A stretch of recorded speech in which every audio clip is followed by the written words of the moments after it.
날이 새매 백성의 장로들 곧 대제사장들과 서기관들이 모여서 예수를 그 공회로 끌어들여 이르되 내가 그리스도이거든 우리에게 말하라.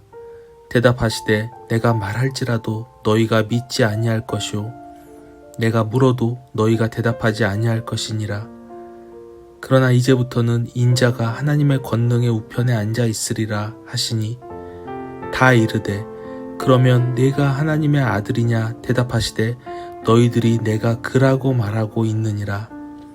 그들이 이르되 어찌 더 증거를 요구하리요 우리가 친히 그 입에서 들었노라 하더라.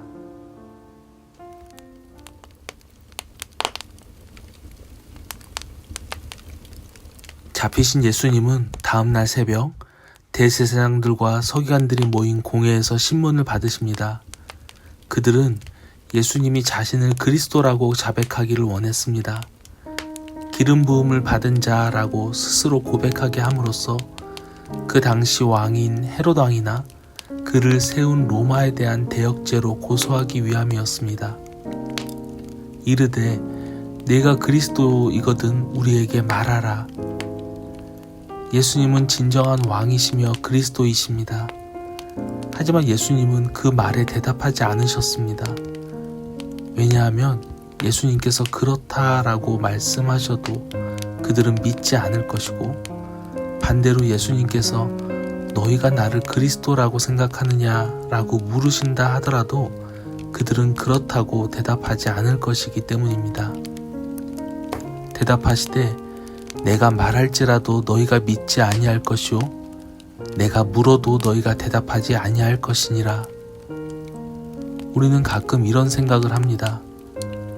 왜 하나님께서는 많은 이들에게 자신이 하나님이신 것을 보여주시지 않을까? 천둥과 같은 하나님의 목소리와 수많은 천군 천사를 본다면 누구라도 하나님을 믿지 않을까? 지금 이 본문에서도 예수님은 왜 자신이 하나님의 아들이심을 굳이 보여주시지 않을까? 그런데 우리가 오해하는 것이 있습니다. 바로 하나님은 성경 역사에서 자신을 크게 드러내신 적이 많다는 것입니다.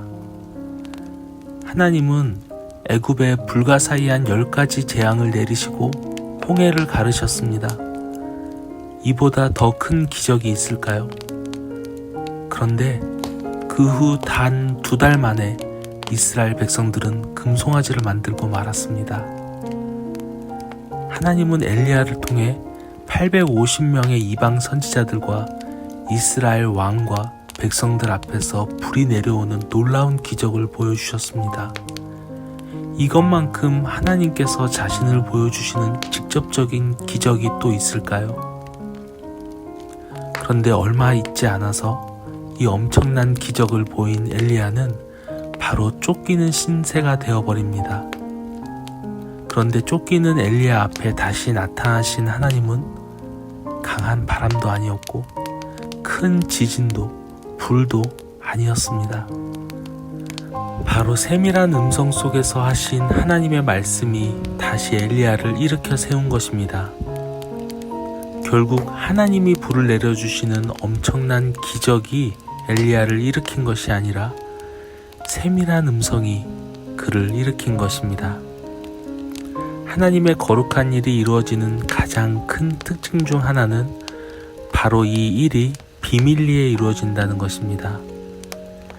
하나님께서는 예레미야 선지자에게 크고 비밀한 일을 보여주시겠다고 하셨고 예수님은 천국을 밭에 감추인 보화로 비유하셨습니다.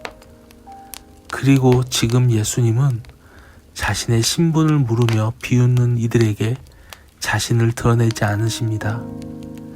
하지만 이 비밀한 것을 알지 못하는 결과는 참혹합니다. 예수님은 이렇게 말씀하십니다. 그러나 이제부터는 인자가 하나님의 권능의 우편에 앉아 있으리라 하시니 이 비밀한 것을 알지 못하는 최후는 비참합니다. 바로 심판자이신 하나님 앞에 서야 하는 것입니다. 아무도 예수님을 위해 변호하지 않았던 것처럼 이 비밀을 들어도 믿지 못하는 사람들은 심판의 날에 예수님의 변호를 받지 못할 것입니다. 지금도 하나님께서는 세밀한 음성을 통해 우리에게 이 비밀한 것을 이야기해주고 계십니다. 우리는 늘 이것을 들을 준비가 되어 있어야 합니다. 매일 가지는 말씀 묵상 시간을 통해 또 간절한 기도 시간을 통해 이 비밀한 것들을 놓치지 않는 우리 모두가 되기를 소망합니다.